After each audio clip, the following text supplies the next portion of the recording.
Hi everyone, my name is Jackie from RoseGoldLibrary, and I'm super excited to tell you that I read Babel by Rebecca Kwong, and just wanted to let y'all know, in case if you hear my fans and the rest of the other AC, it is almost 110 degrees.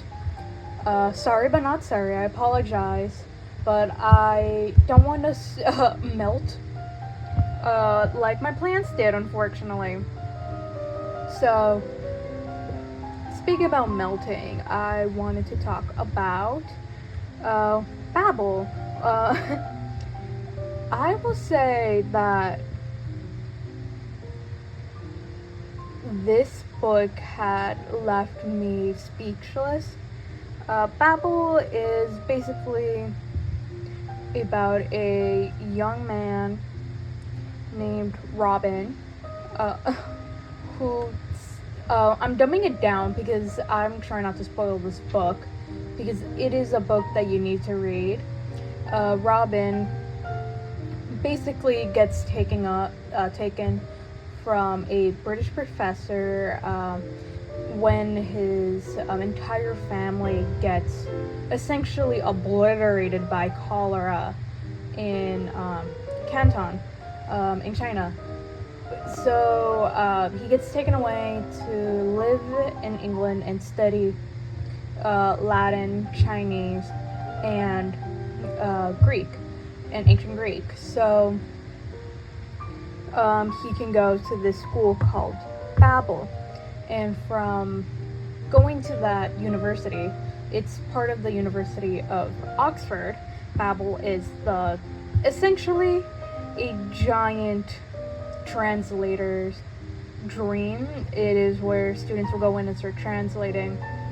And in this world, silver is used as a means to as magic, essentially. The way that silver is used is kind of like a glue or like a fixer-upper,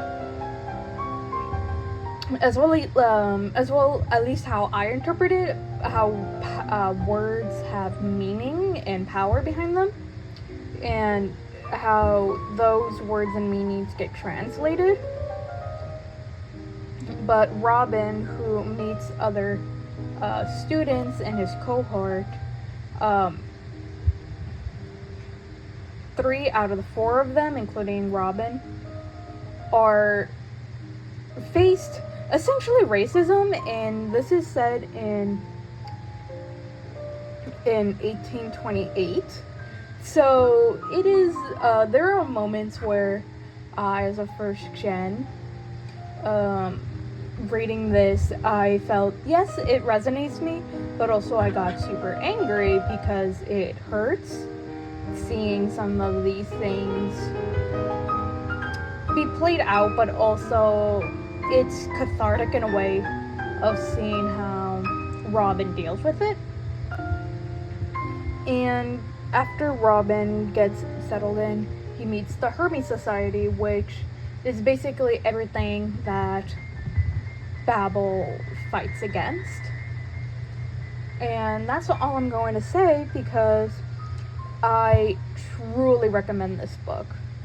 Babel, it is full of meanings, translations, and I would say it reads so beautifully, because I'm trying to find the right words, which is ironic, because if you're a linguistic major in university, you would find this book absolutely hilarious and also incredibly interesting, because starting off this book, I did know a little bit of Mandarin Chinese, enough to, based on my teacher, enough to be a competent toddler. Like she said, I have childlike understanding, which learning it late in life is great, I guess. So, and also, since I speak Spanish, having a little bit of that Latin root, but reading how this is being formed with the English language, and also how the characters deal with language and studying it, and the variety of different language from Arabic, Chinese, Sanskrit, Creole, French, as well as languages that have died out, at least in that period, and see what words are seemed valuable, but also talking about imperialism and how that has shaped our entire form of language and quote-unquote progression as a society, end quote. And how, as a reader, I would say, even though I'm not sure if you can tell on camera, or at least on the screen, it's a hefty book. It is not a light read. It's only 560 pages, but because I got this hardcover, it is a hefty book. It is not what you can say reading at the pool type of book, very short, but it is entertaining. It's not one of those like you can read it all in one day. Well, actually I did read it in 2 days. No, 3 days actually. But I felt that seeing how Robin deals with the fact that he names himself Robin Swift. That's his full name. Robin as one of the people that he's close to back home would call him Robin in English, but also talking about colorful travels.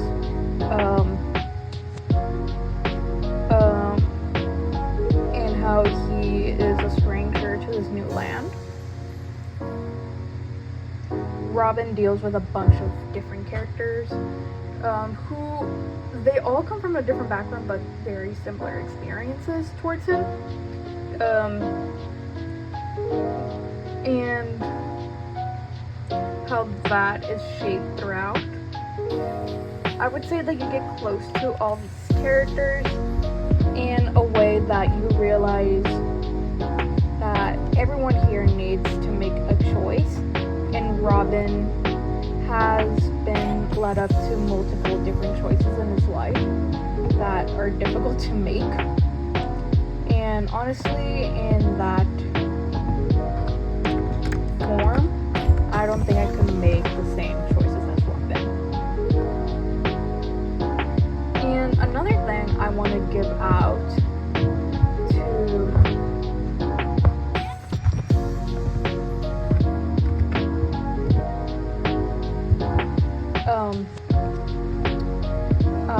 the author, Rebecca Kwong, is that Babel, honestly, in case you don't know, it's kind of a direct reference. I can't remember if they reference it directly in the book, but Babel, it's the Tower of Babel, where it's in the Bible, where Babel was essentially a giant tower that people were trying to build so they can reach the heavens, but it was a time where they all spoke the same language, so they were like making super fast progression, but God was like, we're not doing that essentially, so he created language, and that caused infighting, disagreements, and no one could understand each other, so the tower was essentially destroyed. Note, I'm giving a super oversimplification of the biblical version of Babel, but that's essentially, like, for me, who has that biblical knowledge, found that absolutely fascinating, because language is everything. One of the best quotes about here is that for me, I put how, as a student, that they wrote that they didn't have enough sleep and how they were all considering going into madness. So I thought that's was very relatable. So I give this book 4.5 stars essentially, and I highly recommend it. So thank you everyone, and have a lovely day.